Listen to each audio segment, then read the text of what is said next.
Late January 1959, Igor Dyatlov, a 23-year-old engineering student at the Ural Polytechnic Institute, organized a winter hiking expedition into the rugged northern Urals. He carefully selected a group of experienced mountaineers, 8 men, 2 women, all skilled, all tough, all ready for the challenge. Among them were Lyudmila Dubinina, passionate and strong-willed; Rustem Slobodin, the athlete; Zinaida Komogorova, full of energy and optimism. Together, they would form a team that seemed unstoppable. Their goal: to reach Mount Ototen, the translation which means "don't go there," an eerie warning hidden in plain sight. The journey began like any other journey. Songs, laughter, even playful diary entries. No one could have guessed that within weeks they had become the center of a mystery darker than any ghost story. By February 1st, the hikers pitched their tent high on the slopes of Kolat Cycle, the mountain of the dead. The storm was brutal. Snow fell heavily. Winds howled like wolves. Inside the tent, the hikers huddled together, trying to stay warm. But sometime during the night, something went horribly wrong. The tent was slashed open from the inside. The hikers fled into the snow, barefoot, half-dressed, with no jackets. Why would experienced mountaineers abandon shelter in sub-zero temperature? No one has ever answered that question. The next day, they never made contact. Search team began to worry, and weeks later, the horror was uncovered. The tent was found abandoned inside.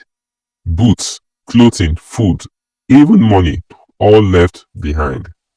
The footprints told a grim story. Some were socks, some had only one shoes, others were barefoot, and then the bodies.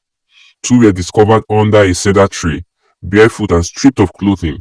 3 more were found between the tree and the tent as if trying to crawl back to safety, but the 4 would shock investigators to the core. When investigators found the final 4 bodies 2 months later, they were buried under 4 meters of snow in a ravine, but their conditions almost impossible to explain. 1 had a fractured skull, 2 others had massive chest injuries as if hit by an impact force greater than a car crash. Lyudmila Dubinina, the toughest of the group, was missing her tongues, eyes, and parts of her face. And yet, here's the mystery. There were no external wounds, no cuts, no bruises to match the broken bones. The injuries came from the inside. Even stranger, traces of radioactive materials were found on their clothing. How could this be?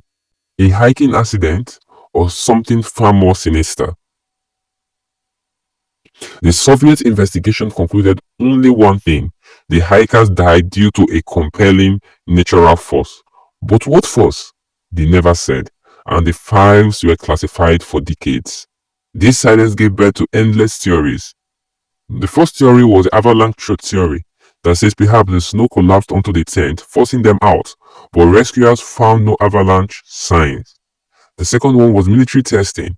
The Ural Mountains were a site for secret Soviet experiments. Some believe the hikers stumbled into parachute mines or chemical weapon tests. The radiation, which is the evidence of this. Third one was the paranormal theories. Locals told stories of glowing orange spheres seen in the sky around the time of the incident. UFO believers claimed the hikers encountered something not of this world. And then there was the Yeti theory.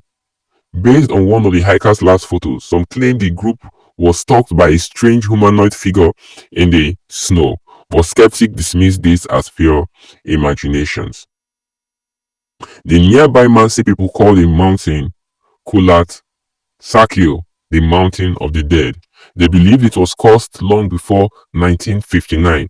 To them, this tragedy wasn't an accident, it was destiny. And for the families of the hikers, closure never came. Parents were silenced. Relatives warned not to question the state story, but whispers never stopped. Even decades later, locals refused to ski or camp near Dyatlov Pass. The incident transformed the mountain into a symbol of fear, silence, and mystery. And to this day, the story remains one of the darkest puzzles in true crime and paranormal history.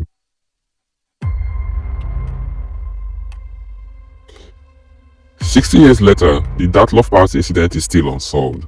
In 2019, Russian authorities reopened the case. Their conclusion, once again, they pointed to a natural explanation, a slab avalanche. But survivors, scientists, and independent researchers weren't convinced. Skeptics argue if an avalanche struck, why were there no signs of displaced snow? Why were the injuries so inconsistent? Why the radiation? And why did the hikers flee half naked into the night instead of grabbing their boots and coats? Even after new analysis, the official explanation feels like a cover story.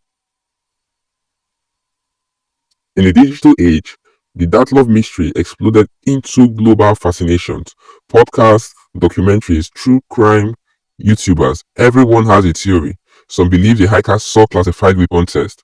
Others insist it was panic triggered by infrasound, a low-frequency vibration that causes terror and disorientation. And some hold fast to the paranormal that strange lights in the sky were not human. But here's what chills us most. 9 young adventurers, strong, skilled, full of life, died in ways that defy logic. A tent shredded from the inside, bodies scattered like pawns on a chessboard, broken bones without bruises, radiation in the snow, tongues ripped away. It reads like a horror film, but it is terrifyingly real. Perhaps the mountain keeps its secret. Perhaps the truth is buried under the snow, forever frozen in time. But one question still lingers. What truly happened on that night in 1959? If you believe the hikers were victims of something supernatural, leave a comment in the comment section. If you believe it was Soviet experiment, drop an emoji. And if you think the truth will never be known, share this video so that their story is never forgotten. If you enjoy this story, subscribe to this channel. Thank you.